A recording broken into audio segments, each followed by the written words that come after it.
Está ao vivo, vamos lá. Vamos. Quase.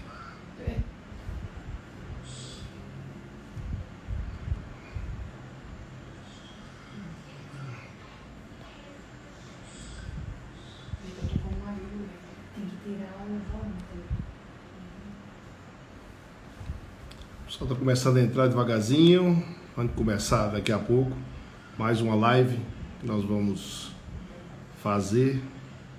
Vamos todo mundo aí clicando na setinha, convidando os amigos para estarem conosco nessa noite especial, onde vamos tirar todas as dúvidas sobre o decreto que a prefeitura, que o governo do estado publicou.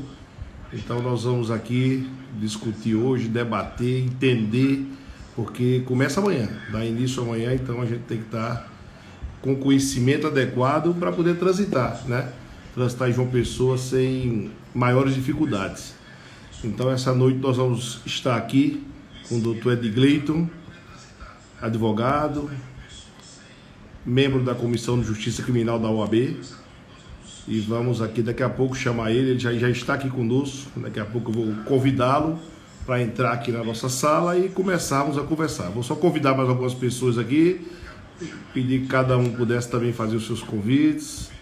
Vamos chamar aí os amigos para que a gente possa proporcionar a todo mundo essa oportunidade de tirar suas dúvidas, né, de debater com o Dr. Edgleiton sobre esse tema, que realmente é um tema palpitante. É o tema do momento, né, aqui em João Pessoa, e nós precisamos que possamos estar bem esclarecidos com relação a isso. E essa é a proposta da nossa live hoje, é tirar todas as dúvidas com relação a esse tema tão importante. Então eu vou convidar agora o Dr. Edgleiton para que ele possa estar conosco aqui mais essa noite.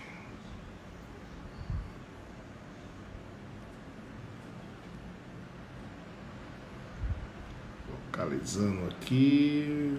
Opa, aqui. Aí vamos convidando o doutor Edgleiton, que satisfação recebê-lo aqui nessa noite. Boa noite, Dom. Tudo bom? Eu que agradeço pelo convite, muito satisfeito de poder estar compartilhando essas informações, né, que são de extrema relevância para que as pessoas possam transitar com tranquilidade, quando necessário, nesse período que já está em vigor, mas que começa a valer efetivamente a partir de amanhã, né?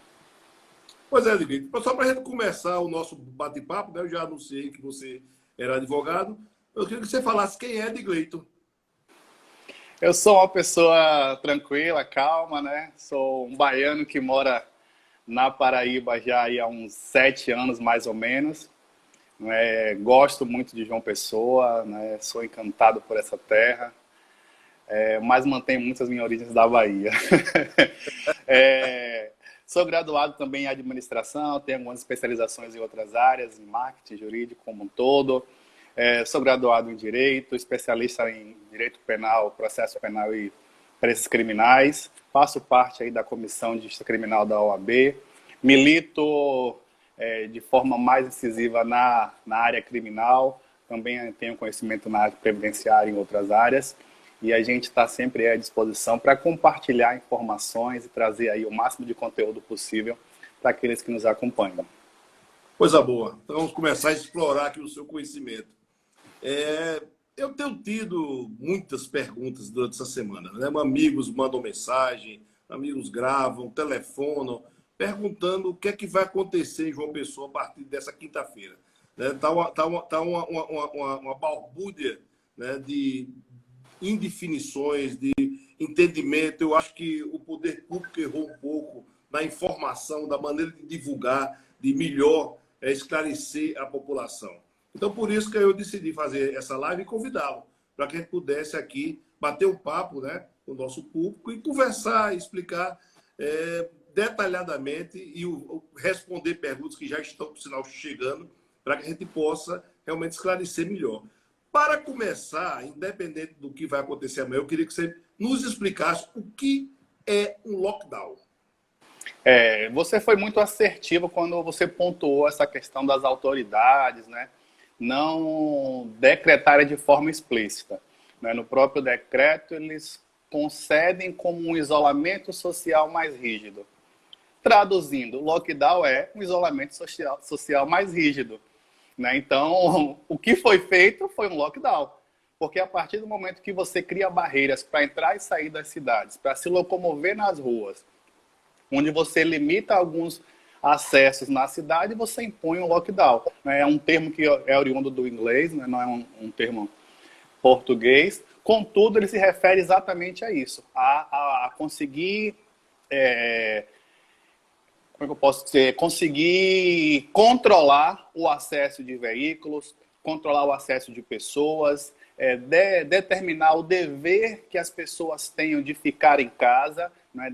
O dever de manter o domicílio, tentar proteger as pessoas de um grupo de risco. Então, o lockdown é justamente isso, fazer com que as pessoas cumpram de forma mais incisiva as determinações que já vinham acontecendo desde março, né? Não só aqui na Paraíba, mas como em todo o Brasil.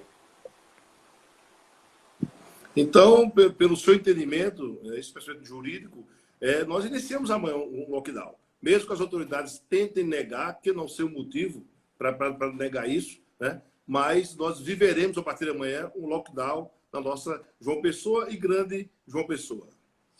Não, sem dúvida, sem dúvida. A forma que está sendo passada eu acho que talvez o nome lockdown seja muito pesado, né? E aí, como é um ano de campanha política, talvez isso possa vir a intervir de forma negativa, mas o que efetivamente vai acontecer é o lockdown, né? Porque a gente tem aí isolamento social, quarentena, distanciamento social, e o lockdown é a medida mais rígida possível de ser implantada.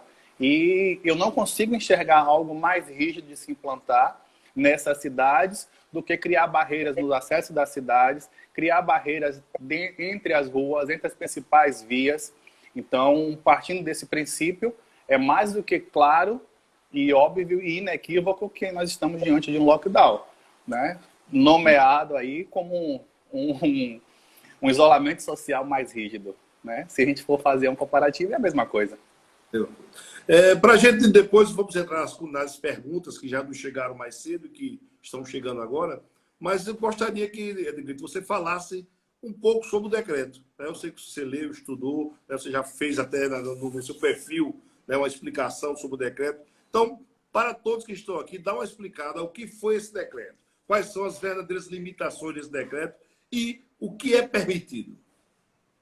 Eu cheguei realmente a fazer esse vídeo na minha rede social justamente para tentar explanar de uma forma bem objetiva, né? Como a gente tem esse bate-papo mais amplo, eu vou conseguir abordar alguns pontos mais a fundo.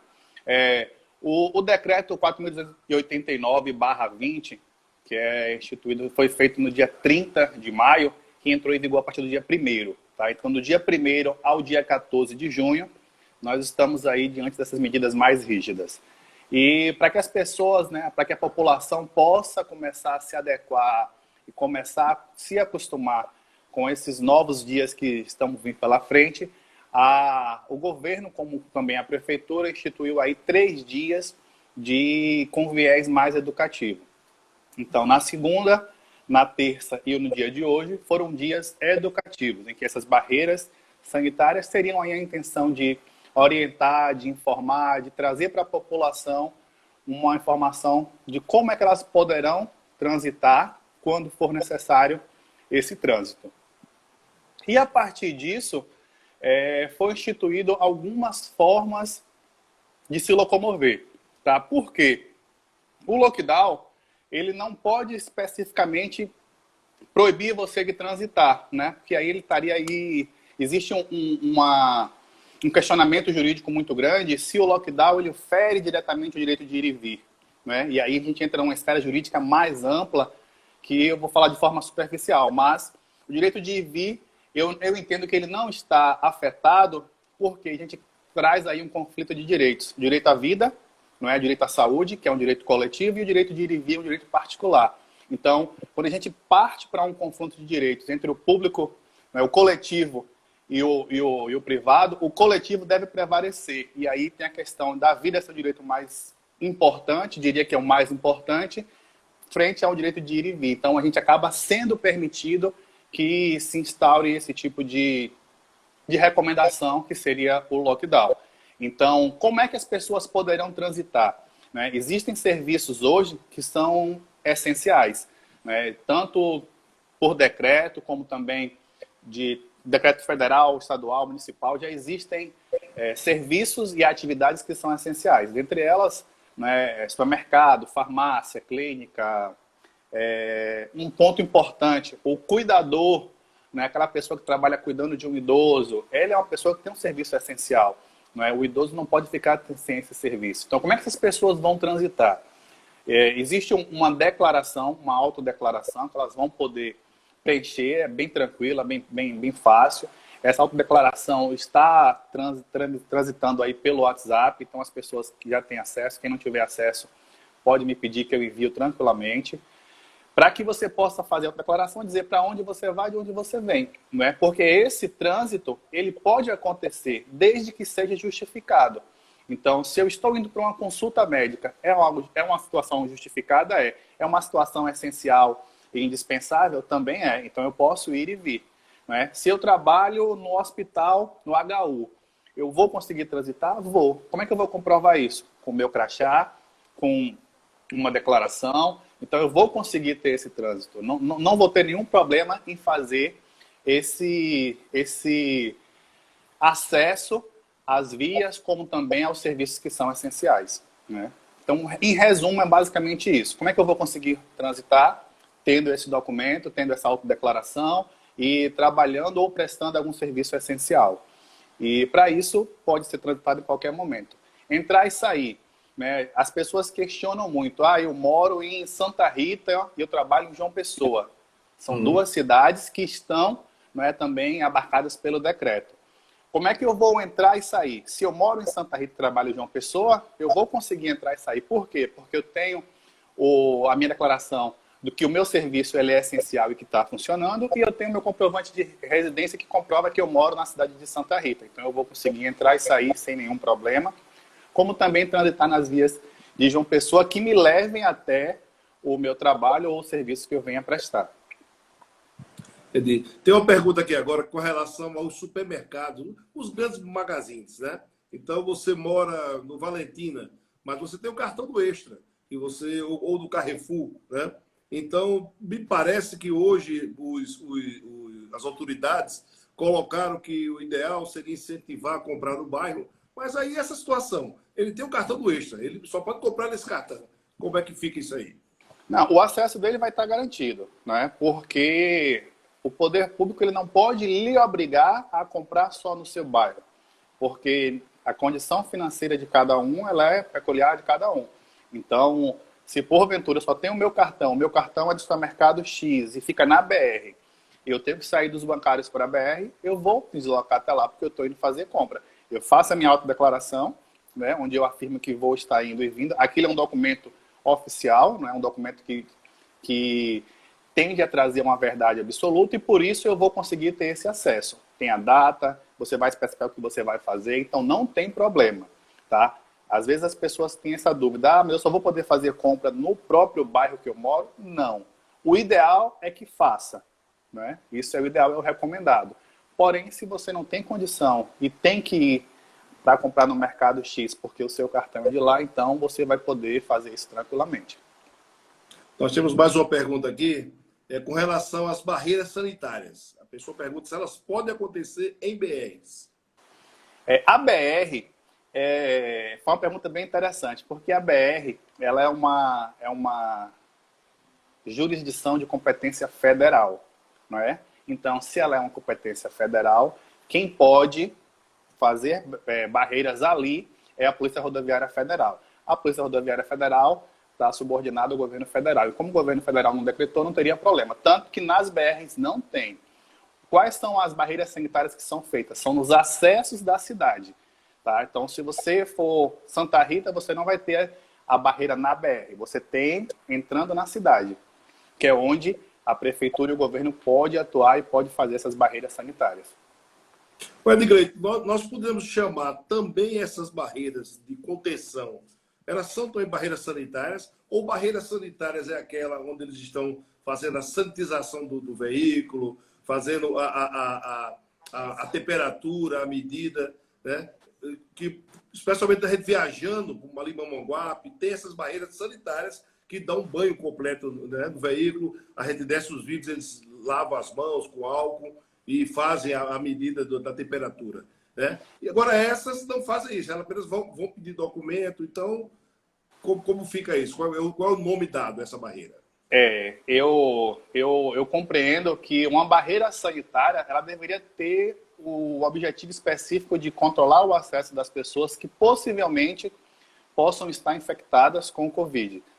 Para isso, é preciso realizar a testagem rápida. Então, a barreira sanitária, no meu entender, precisaria ter esse teste, né, de forma ampla. Toda barreira sanitária deveria ter essa testagem.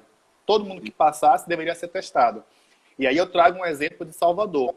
Lá no metrô, recentemente, eles instalaram câmeras que fazem a aferição da temperatura. E a pessoa que é identificada com temperatura acima de 37,5, ela é encaminhada a uma sala de enfermagem, onde é feita essa testagem. Se for positivo, já é encaminhada para os protocolos. Se não, ela é liberada.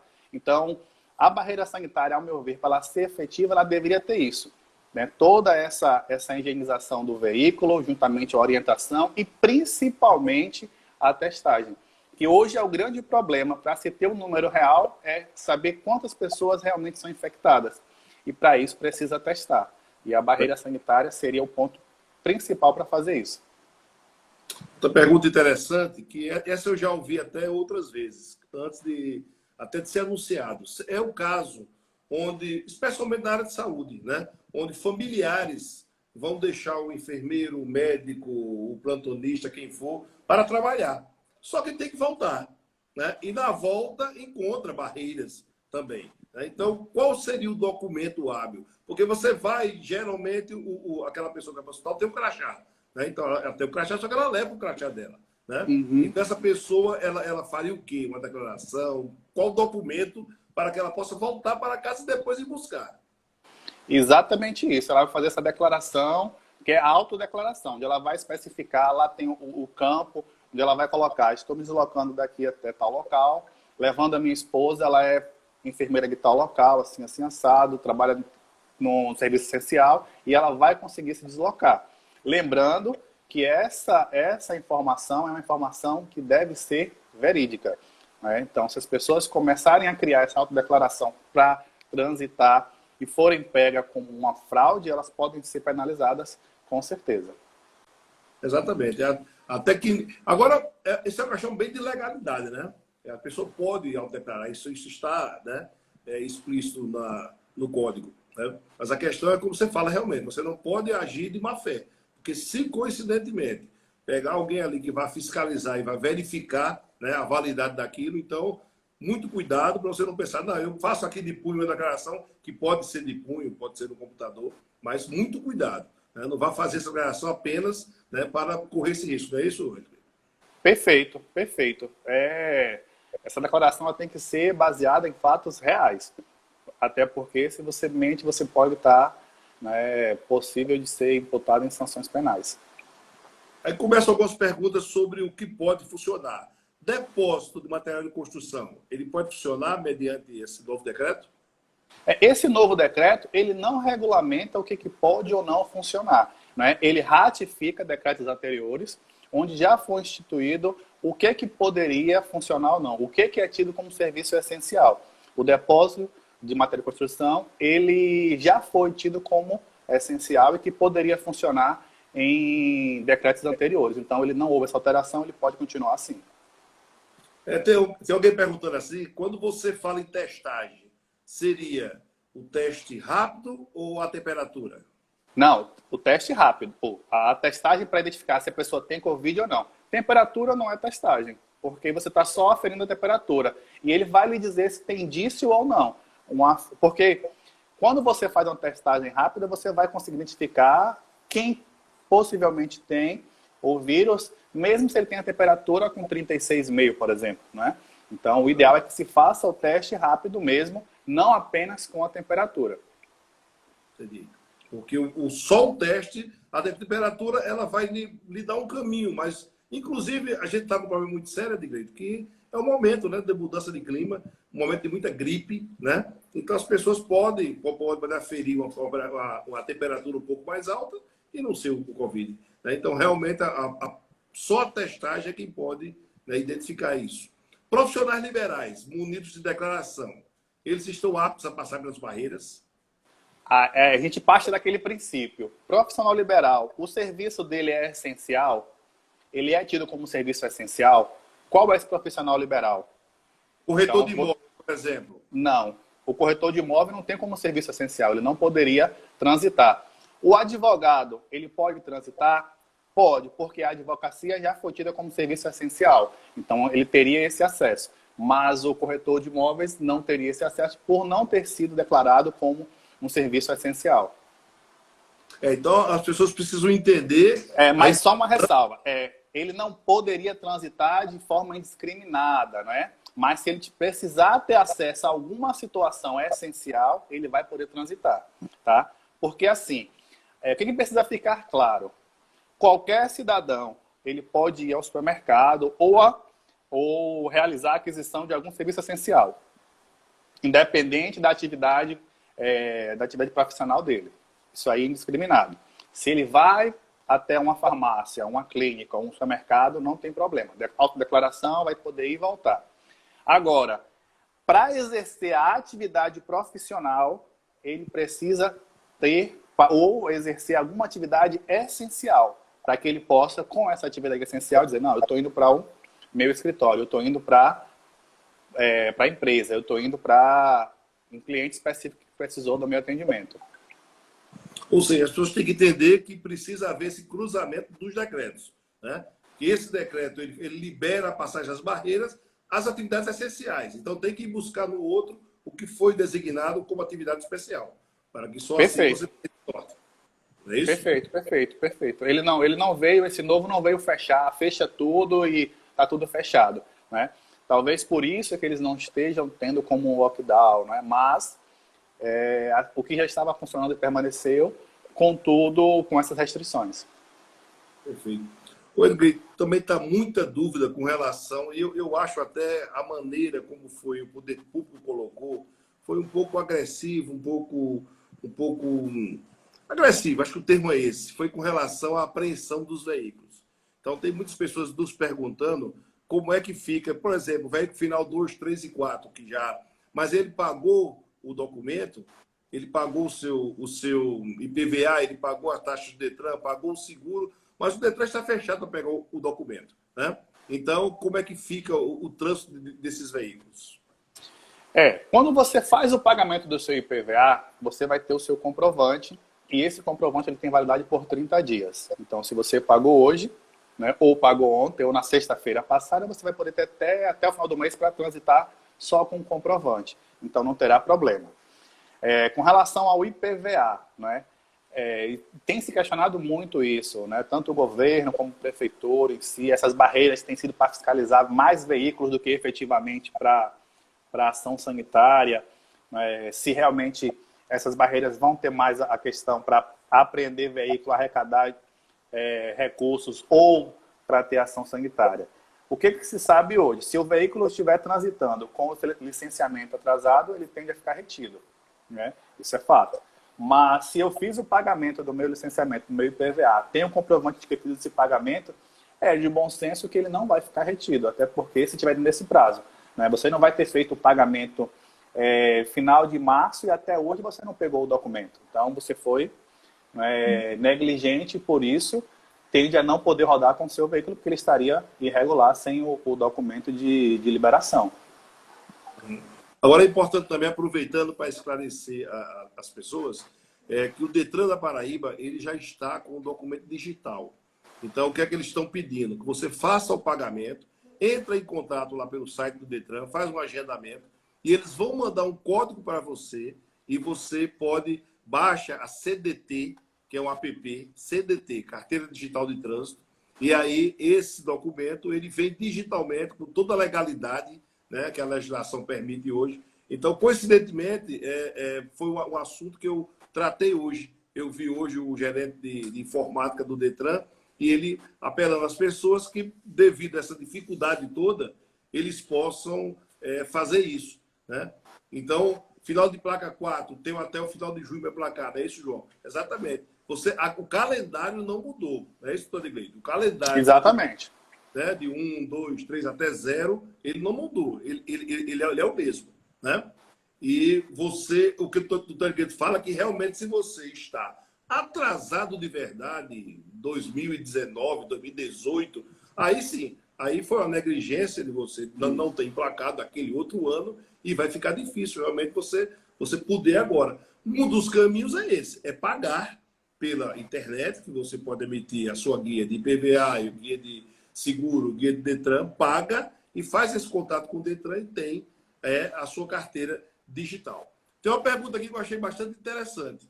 Nessa nova modalidade que as escolas adotaram, né, estão as aulas online, né? Então, os professores estão indo para as escolas gravar as aulas ou entrar no Zoom ou qualquer outro aplicativo, o Meet, o Zoom, né, e fazer a transmissão das suas aulas. E aí, doutor, esse deslocamento de casa para a escola, né? Ele vai sair de casa para a escola para gravar a sua aula, depois vou voltar. Está previsto, foi previsto como serviço essencial às escolas? Como é que ficou isso aí? Não, não. Ele, infelizmente, não vai poder transitar, não. Ele vai ter que gravar essa aula de casa. Porque é uma aula online, né? E aí ele não teria por que ter que ir à escola para fazer essa gravação. Então, ele não vai poder, para gravar a aula especificamente, transitar. Até porque as escolas estão com essa suspensão. Ele vai ter que realmente aguardar o prazo para poder conseguir fazer isso. Mas essa foi interessante, viu? Porque geralmente, né, algumas escolas mais organizadas, maiores, né? Elas têm toda uma estrutura na escola para gravar. Elas montaram, inclusive, né? Então, A escola do meu filho, a escola de meu filho, ele está tendo as aulas constantemente, eu tenho acompanhado, e os professores têm gravado as aulas de casa, não é? É feito pela plataforma, e aí eu acompanho as aulas dele, e sempre é feito da casa do professor, e a gente fica vendo que realmente é um quadro de casa, o professor montou essa estrutura, logicamente com o computador, com tudo, e é feito. Tem também aulas que são gravadas que eles vão distribuindo, mas aí acredito que essas gravadas eles vão ter que readequar, aguardar aí até o dia 14, dia 15, para poder começar a explanar. outra pergunta aqui é com relação aos bancos, né? As pessoas às vezes têm agências de bancos que são em outros bairros, né? Você tem aquele seu gerente preferido que você mora num bairro e ele é lá no outro, né? Como é que fica esse deslocamento para as agências bancárias? O deslocamento para a agência bancária, mesmo antes, ela só era permitida, né, ou só era, no caso, recomendada, se fosse para um serviço que não fosse possível realizar pela internet. Agora, mais ainda. Então, se eu consigo fazer tudo pela internet, eu não tenho que sair daqui para ir falar com o meu gerente no Bessa, por exemplo. Não tem porquê. Eu consigo ligar para ele e ajustar o que tem que ser feito e realizar a operação, né? Porque até para entrar nos bancos, eles só estão permitindo as entradas se for para um serviço que não seja possível fazer no Internet Bank. Até para garantir aí uma maior segurança para todos. Outra pergunta aqui é com relação ao preso, né? Pessoas que têm familiares aprisionados e que precisam levar alimentação, feira, né, verduras, frutas para o preso. Como é que fica esse deslocamento? Até porque os presídios eles são poucos, né? Presídios. Então, em todos os bairros da cidade pode ter alguém que tenha aprisionados. Então, como é que fica esse deslocamento? Foi isso como eu falei anteriormente, né? Eu trabalho muito com essa área criminal. Essa semana eu estive em uma dessas unidades prisionais e o pessoal estava trazendo realmente essas feiras. E a feira é um serviço que é essencial para que você leve, né? Você tem um apenado que está lá preso, que precisa receber alimentação. Então, com essa declaração, você vai conseguir levar a alimentação para ele, né? Você vai justificar, olha, eu estou indo levar, a declaração está aqui, estou indo para tal local e vim fazer a entrega. Aí não vai ter problema, você vai conseguir passar. Porque é muito uma questão de bom senso, João. né? Eu entendo muito que as autoridades fiscalizadoras, PM, Guarda Municipal, elas estão agindo muito com bom senso. Tanto é que o próprio Ministério Público editou a recomendação 02 justamente para isso, para que as pessoas não sejam encaminhadas para registrar aí o TCO, efetuar as prisões, em virtude desse trânsito indiscriminado. Porque a intenção não é prender o cidadão do bem e não é dificultar esse trânsito, é justamente só permitir que se transite para casos que tenham extrema necessidade, que sejam essenciais e que não possam esperar até o dia 15, que é quando as coisas tendem a normalizar ou começar a normalizar. Perfeito. Na mesma linha das escolas, aí surgiu aqui uma pergunta. E essa aí é complicado, porque tem acontecido, né? Inclusive não só missas, como cultos, né? Então as pessoas têm se deslocado porque a missa tem que ser celebrada numa igreja, né? E aquele pequeno grupo ali de 10 pessoas, 5 pessoas, né? Que fazem que filmam, o celebrante, os diáconos, tem que se deslocar, tem que ir até as igrejas. Houve alguma ressalva com relação a isso? Como é que ficou isso? Não, o decreto não estipula essa questão de se pode, se não pode, né?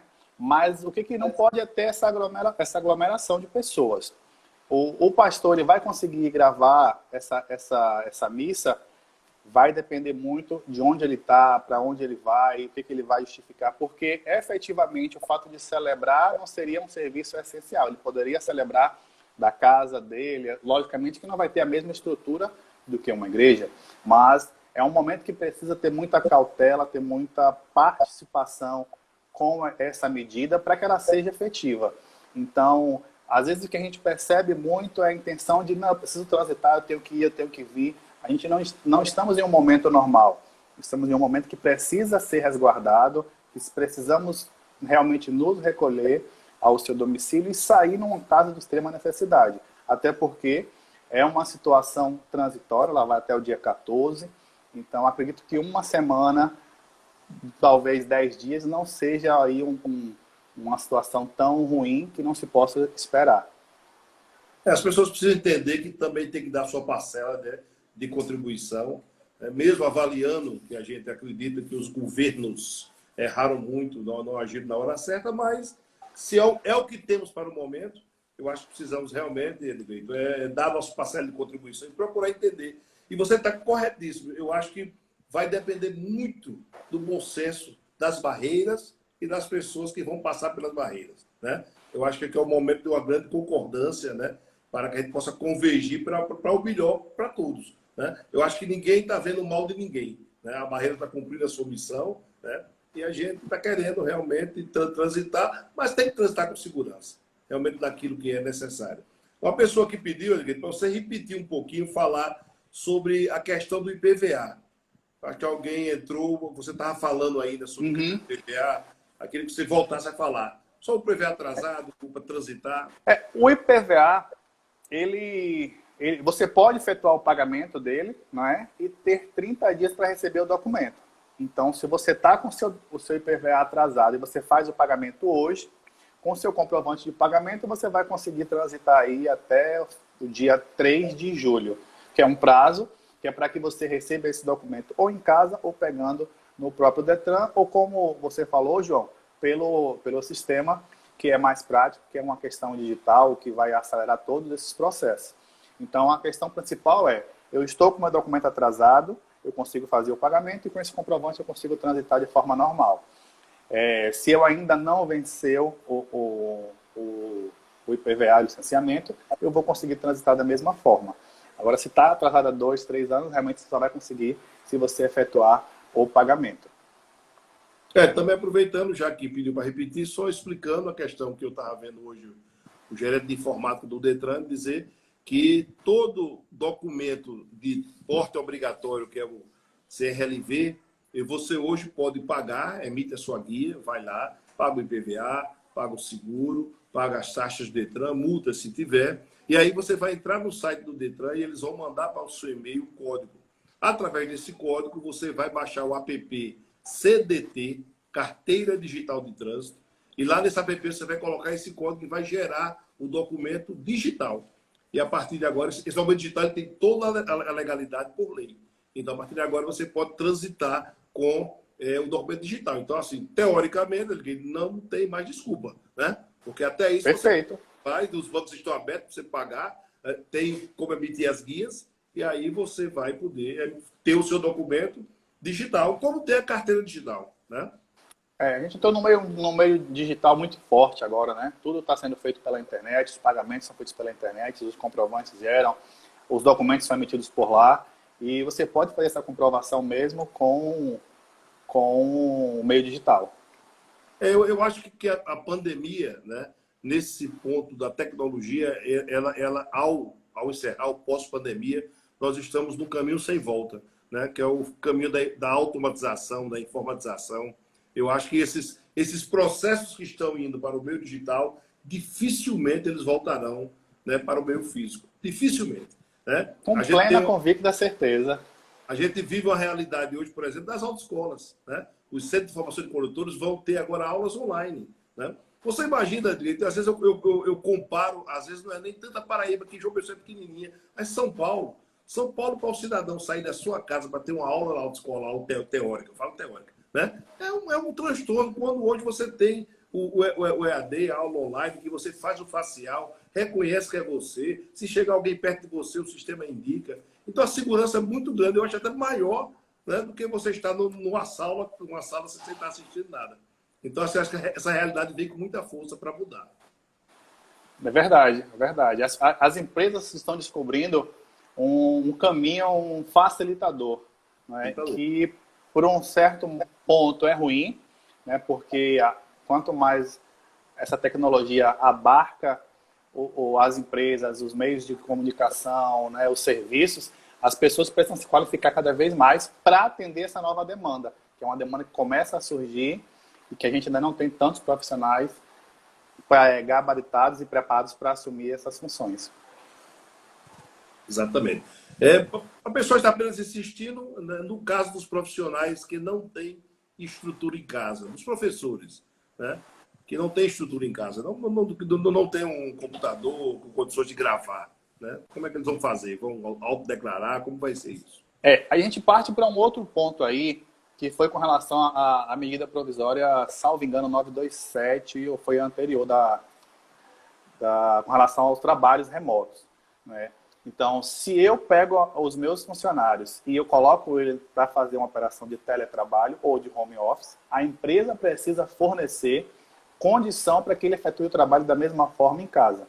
Então, a empresa precisa fornecer para ela um computador, uma câmera, um tripé, o que quer que ela precise, para que ela possa efetuar ou que ela possa construir a aula em casa, efetuar o trabalho dela de forma sólida, consistente, como se estivesse na escola. Então, essa obrigação de fornecer equipamentos de qualidade é do empregador e não do empregado. Então, se ela não tem esses equipamentos, ela precisa comunicar à empresa e a empresa fornecer para ela.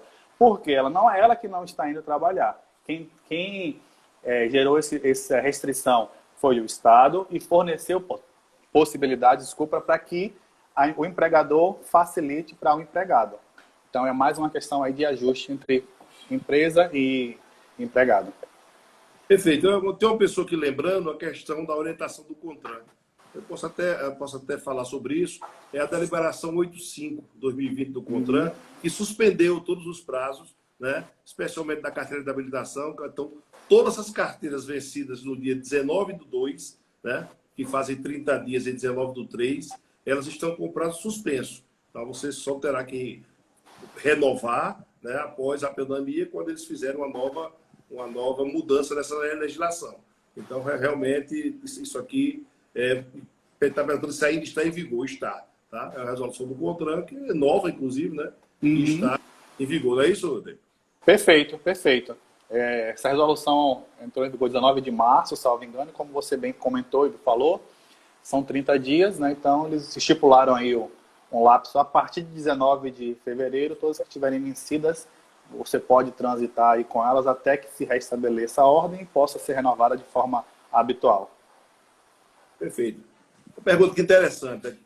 Está perguntando se todos os carros serão parados nas barreiras. Porque vimos essa semana grandes engarrafamentos né? Esses 3 dias, realmente, eu passei por alguns, foi bastante constrangedor. Na verdade, deveria ser, né? Mas acredito que a estrutura física não vai permitir isso. Tem muita gente transitando ainda. E aí eu não sei como é que eles vão conseguir desenrolar ou desatar esse nó. O que se sabe é que as barreiras vão estar lá, vão se fiscalizar. Se vai parar todo mundo ou não, aí é uma decisão de quem estiver realizando essa operação, ou essa blitz, né? Ou essa barreira sanitária. Padre Pedro, está perguntando também se as barreiras serão sempre no mesmo lugar. Parece que eu vi que saiu uma relação de barreiras, não foi? Isso. Existem as barreiras fixas e vão existir também móveis, né? Então, tem locais que vão ser fixos, mas tem local que vai ser volátil para que se possa aí rodar a cidade como um todo.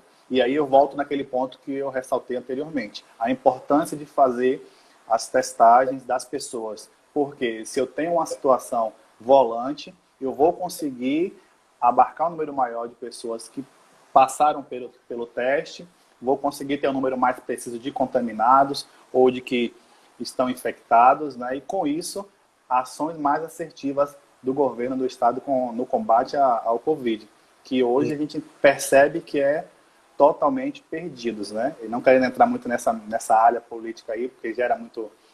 A, é B, mas a gente percebe aí um grande desacerto das medidas que vêm sendo tomadas. Eu gosto de falar muito com o governo no S, governos. Isso, né? Perfeito, porque, perfeito. Na verdade, eu concordo com você. Não houve uma sinergia, não houve um choque de resultados, né, iguais. Realmente estão muito perdidos mesmo. Outra pergunta que estão lhe provocando é se você acredita que essa medida vai atingir o isolamento de 70%. Ela será efetiva realmente? Não, eu não acredito que esse isolamento ele vai ser resultado das barreiras ou desse lockdown. O isolamento ele vai ser resultado de uma conscientização da população, da necessidade de cada um fazer a sua parte e realmente só ir numa necessidade indispensável. E aí a gente vai conseguir chegar nesse número de 70% ou, quiçá, próximo desses 70%. Porque só a barreira não vai. Até porque tem serviços que não tem como parar. E esse deslocamento ele acaba interferindo nesse número. Até porque é um número bem alto. 70% de isolamento é um número bem alto. Até porque, né, como comentaram aí, ó, qualquer redução ela vai ser muito significativa. Realmente é. Claro, sem dúvida.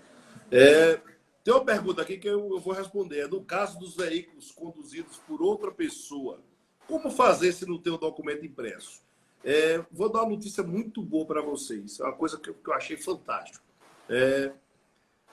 E eu quero aproveitar para puxar para minha sardinha, né, que esse projeto foi implantado quando eu era diretor de tecnologia do Denatran em Brasília. O que é esse CDT, Carteira Digital de Trânsito? Por exemplo, eu fiz a minha. Ele pode compartilhar esse documento com 5 pessoas, com os filhos, o motorista, com a sua esposa. Por exemplo, o meu documento, eu baixei e compartilhei com a minha esposa. Então, no celular dela tem lá o mesmo documento que eu tenho do meu carro. Né? Então, essa pergunta que você faz, perguntando se... E a outra pessoa tem que usar o papel? Não. Você, ao receber esse código do Detran, baixar o CDT e baixar no seu do computador, você pode escolher outras pessoas que baixem também, até 5 pessoas, né? E essas pessoas também portarão esse documento digital. Então, assim, então, é a revolução mesmo. É a informática revolucionando e trazendo para a gente essa comodidade. Né? É uma das coisas que, né, o próprio Steve Jobs, quando, né, deu aquele tiro certeiro no smartphone da empresa dele, em que ele dizia que ele queria trazer a vida para a palma da mão, né? E cada vez mais a gente consegue ter tudo na palma da mão. Trouxe. Ó, tem outra pergunta aqui que eu posso também esclarecer. Alguém questionou. A carteira, essa deliberação entrou em vigor em 19 de março. Mas por que nós falamos 19 de fevereiro?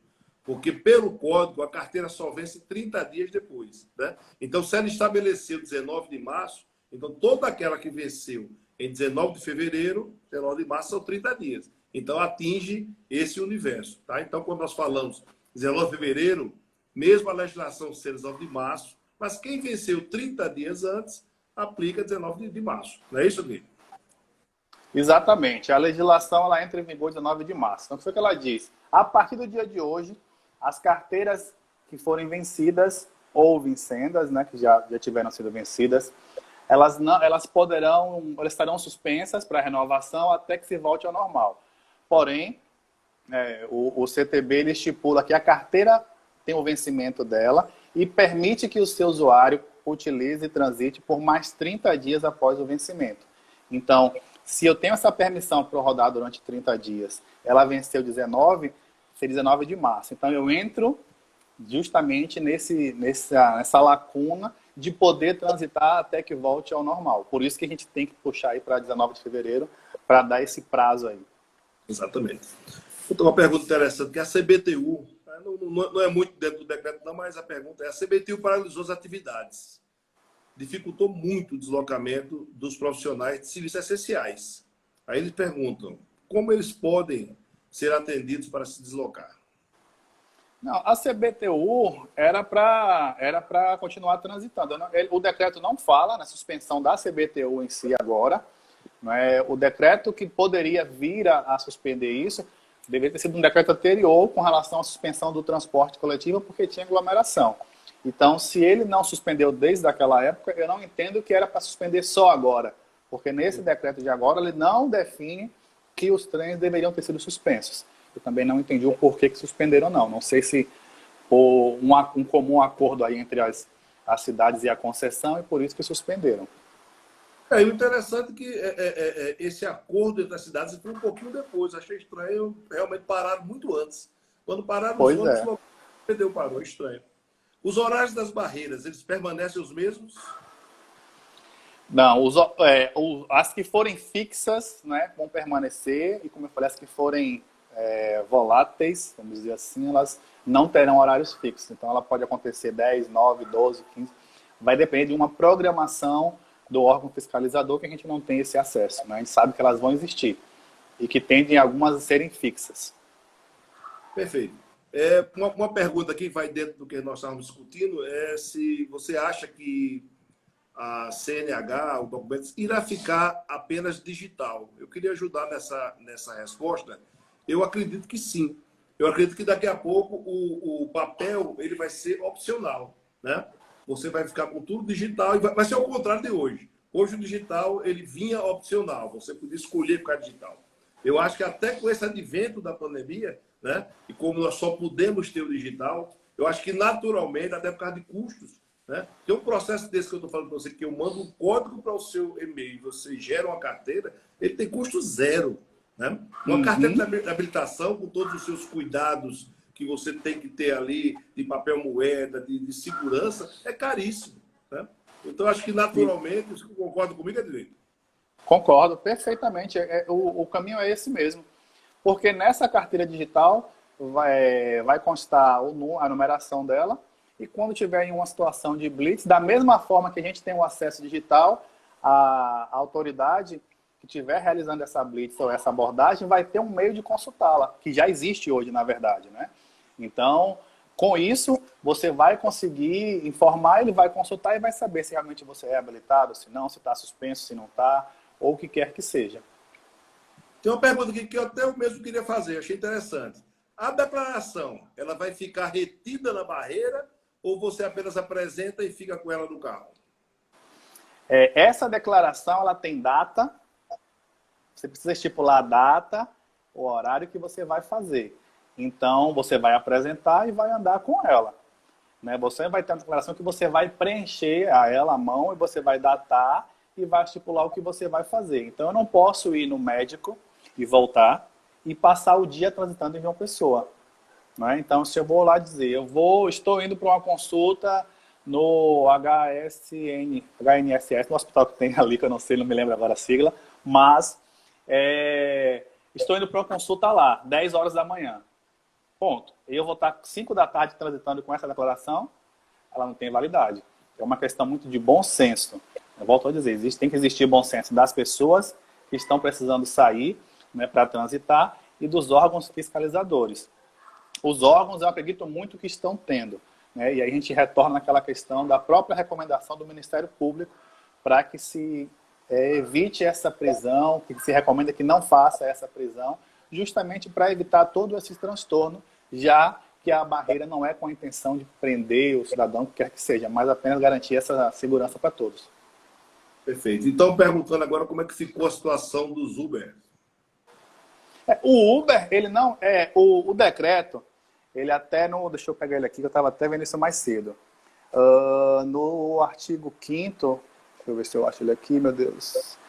Pronto, ele fala sobre o controle de veículos particulares. Quando você está rodando com o Uber, você está fazendo um serviço, né? Um trabalho, então você precisa deslocar pessoas. Aí eu estou no meu Uber com uma médica. Por exemplo, ela está indo para o médico, eu vou conseguir comprovar, olha, eu estou transitando porque eu estou levando ela para o médico. Né? Agora, se eu for pego rodando Uber com uma pessoa que não tem a declaração, o que vai acontecer?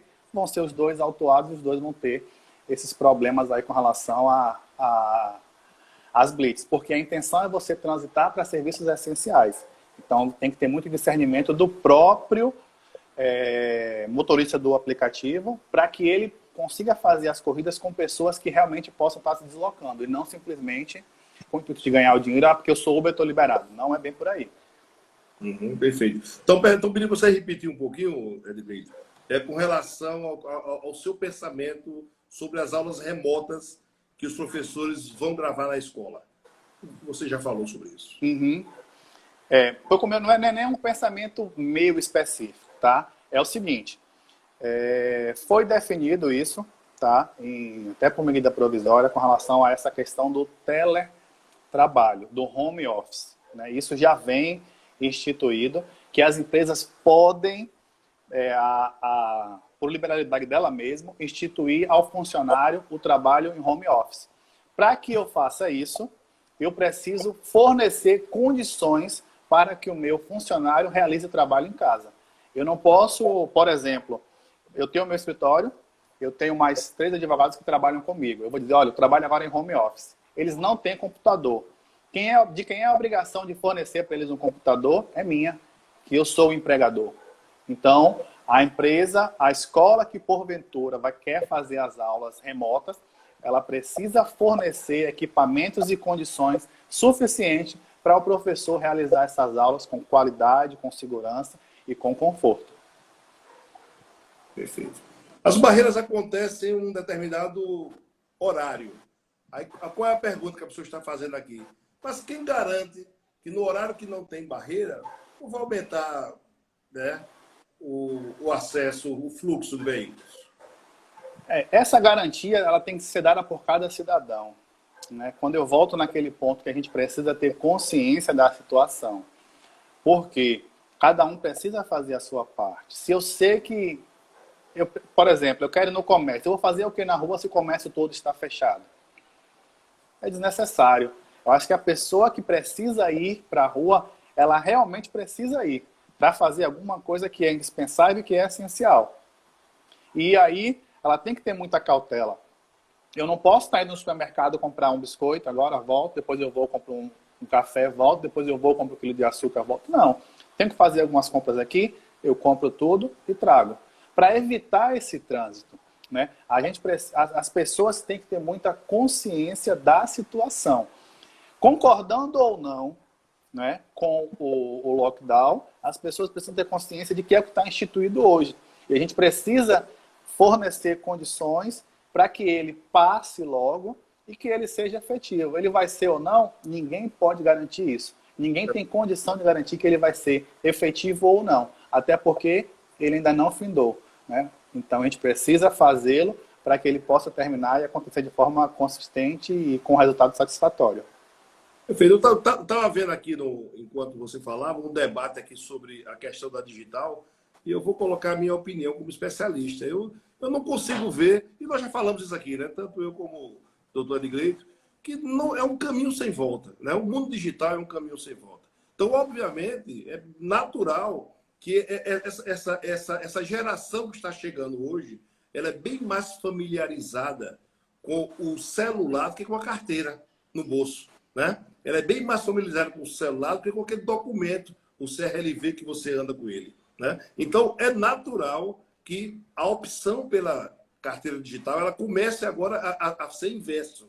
O que antigamente você tinha como opcional, hoje vai começar a ser inverso. O opcional vai ser você fazer a emissão de um documento que eu não consigo ver, né, a necessidade disso. Inclusive, como o doutor Heriberto falou, a fiscalização está se preparando para isso. Então, ela vai ter também todos os meios necessários, mesmo que você não mostre a sua carteira, ela vai ter ali como saber se você está em dia, se você está atrasado, se está suspensa, se está caçada, né? Então, a evolução tecnológica, ela vai para todos os caminhos, tanto como os órgãos públicos, como nós, cidadãos. Edgleito, está maravilhosa a nossa live. O pessoal está realmente sedento, mas estamos aí há 4 minutos, né? Então, a gente vai... Como é? Fazer outra. Pois é, o pessoal está pedindo para a gente marcar outro dia. Tá? Então, eu estou à disposição. Pode agendar a data, me avisar que a gente enquadra e faz, tranquilamente. Palpitante. Realmente ele é um tema que trouxe muitas dúvidas. Eu corroboro com você essa questão de que... E aí não é crítica a governo, é crítica à forma como trabalharam os governos. Realmente foi muito atabalhoada, né?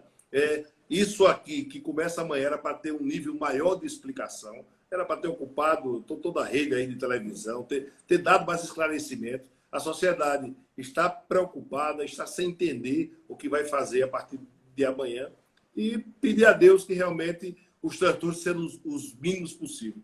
Quero agradecer demais, cara, a tua presença, dizer que foi muito edificante, muito construtivo, né, essa live, e deixar agora você à vontade para dar suas últimas orientações pinceladas aí e dar o seu abraço aí para todo mundo que está assistindo a gente. Eu queria, antes de mais nada, agradecer pelo convite, né, dizer que fiquei muito feliz, muito satisfeito por esse bate-papo, extremamente construtivo. Realmente a gente está em um momento de muita dúvida, né? Até um abraço para minha irmã lá em Salvador, já está ali dando parabéns. Mas... realmente são muitas dúvidas que acontecem, as pessoas têm que saber se eu posso, se eu não posso, se eu tenho que fazer, o que eu não tenho que fazer, como é que eu vou me transitar. O governo, e eu aí falo de uma maneira mais crítica, de que precisaria ter sido mais esclarecido, ter sido passado de forma mais consistente, elucidado a importância, e aí talvez essa falta dessa informação tenha sido em virtude dessa empurrada com a barriga, com a obrigação que cada um precisaria ter, né? A gente vem aí desde março vivenciando essa pandemia, e aí não apenas o governo da Paraíba, mas os governos no país como um todo, negligenciando muitas atitudes. A gente acaba assistindo o jornal e vê aí, tem estado que era para entregar 7 hospitais, entregou 1.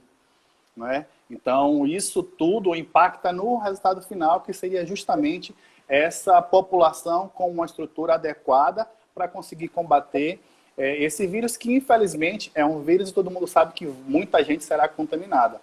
Então precisa ter aí uma estrutura para resguardar e conseguir atender a população. Então a gente tem que hoje ter o máximo de consciência possível para que tudo corra bem, para que a gente consiga passar por essa situação e que tudo dê certo, né? Porque é o momento de todo mundo fazer sua parte. Mais uma vez, lhe agradeço pelo convite. Estou à disposição para que possamos marcar outras lives com o mesmo tema, ou com algum outro tema que englobe essa questão jurídica. Eu estou totalmente aberto para esse bate-papo, acho muito construtivo. Eu sempre faço comentários e posts na minha rede social justamente para isso, para que a gente possa ter aí uma informação mais clara para a população, que é muito refém dos seus direitos. Só para você encerrar, você tem 1 minuto para responder uma pessoa que mora, né, no interior.